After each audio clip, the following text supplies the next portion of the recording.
સીતારામ, સદૈદાસ, જય મા અમર, જય શ્રી કૃષ્ણ. હમણાં કામની વ્યસ્તતાના હિસાબે લાઈવ આવવું થોડુંક શક્ય ઓછું છે, એટલે નક્કી કર્યું કે અપડેટ અમે અમારી આપતા રહી. ટૂંકમાં અમે કેટલા વ્યસ્ત છીએ ને, સાસુના હાથમાં સાવરણી છે. વહુને મારવા માટે નહીં, પણ કચરા પોતા કરીએ છીએ. અમારા મોટા વહુ છે બટા, એ જો કિચનમાં હેલ્પ કરે છે, વાસણ સાફ કરે. તમારે મોકો લેવો હોય, લાભ લેવો હોય તો આવી જાવ. હા, એટલે મને હમણાં કચરો વાળતા વિચાર આવતો હતો કે ખરેખર વાસ્તવિક જીવનમાં સાસુ વહુ સંપીને કામ કરે ને તો ઘરમાં બહુ રાહત રહે. આ તો નક્કી જ કરી લીધું હોય, વહુ આવે ને એટલે પછી સાસુને હાથ દુખવા માંડે, ગોઠણ દુખવા માંડે, પગ દુખવા માંડે. પછી અમુક વહુઓ મારા નજરમાંય છે, અમુક સગાઈ કરે ને ત્યારે જ નક્કી કરે. અમારી દીકરી નોકરી કરે છે ને એટલે કાંઈ કામ કરશે નહીં, રસોઈ એને સમય રહેશે તો કરશે. અને હાડું આ અત્યારની કડવી વાસ્તવિકતા લોકો સ્વીકારી લે છે કે કાંઈ વાંધો નહીં, છોકરાનું ઘર બંધાઈ જાય ને એમ. અને એક એવી પણ દીકરી કે વહુ છે કે જે સતત રાત દિવસ નોકરી કરે છે, ધંધો કરે છે, ઘર પરિવાર વ્યવહાર બધું હાંચવે, બાળકો હાંચવે, અને છતાં એ એમ કહે ને કે એક દિવસ વિહામો ખાવો કે રાહત લેવી છે તો ઘરના બધા સભ્યોને મંડે કંઈક ને કંઈક બીમારી ઉપડવા.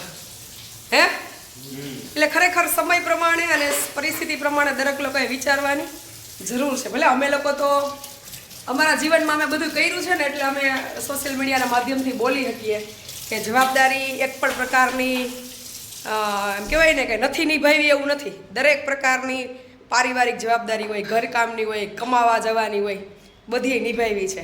એટલે આ અમારું પાત્ર તો ખાલી આનંદનું છે, આનંદનું નથી, પણ સાથે સાથે અમે બધા સંપીને ઘરમાં આપણી ઘર કચરા કામવાળા આવે છે, જોયા કોઈ દી?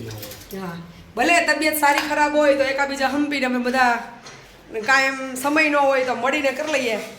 અત્યારે નાના વહુ ગયા છે માવતરે, એટલે મોટા વહુનો અમારો બેનો વારો ચડી ગયો છે. મેં રસોઈ બનાવી, હવે એ ભાઈ વાસણ સાફ કરે છે. ગોરો વિછરો, હું હસતી હતી, ગોરો વિછરતો હતા ને ત્યાં કે ખબર પડે છે એને કે ઘરની સ્ત્રીની જવાબદારીઓ કેટલી હોય. અને ખરેખર દરેક દીકરાઓમાં કે દરેક ઘરના સભ્યોમાં સમજણ હોય ને. અત્યારે સમય એવો છે કે સારું જીવન જીવવા માટે દરેક લોકોએ કામ કરવું ફરજિયાત છે, કમાવવું ફરજિયાત છે. તો એનો મતલબ એવો નથી કે ઘરની સ્ત્રી બહાર કમાવા જતી હોય છતાં એને બધી ઘરની જવાબદારી નિભાવી. અને તમે બહાર કમાવા જતા હોય તો તમારે ખાલી કમાવા જ જવાનું, બાકી તમારે ઘરે પાણીની ગ્લાસે ભરીને ન દેવાય એવું નથી. એટલે દરેક લોકોએ સારો સંદેશ લેવો, સમય સંજોગ પ્રમાણે એકાબીજાને મદદરૂપ થવું, તો લગભગ બધા પ્રશ્નો ઘરમાં સોલ્વ થઈ જાય. બરોબર ને? હું મારા નથી કરી શકી, પણ હું ખાલી કહું છું. કામ ગમે હોય, અમુક પ્રશ્નો એવા હોય કે જે તમે ગમે એટલા પ્રયત્ન કરો પણ નો સોલ્વ થાય. પણ જે આપણાથી શક્ય છે, આપણા હાથની વાત છે, એટલા તો આપણે 100% કરી શકીએ.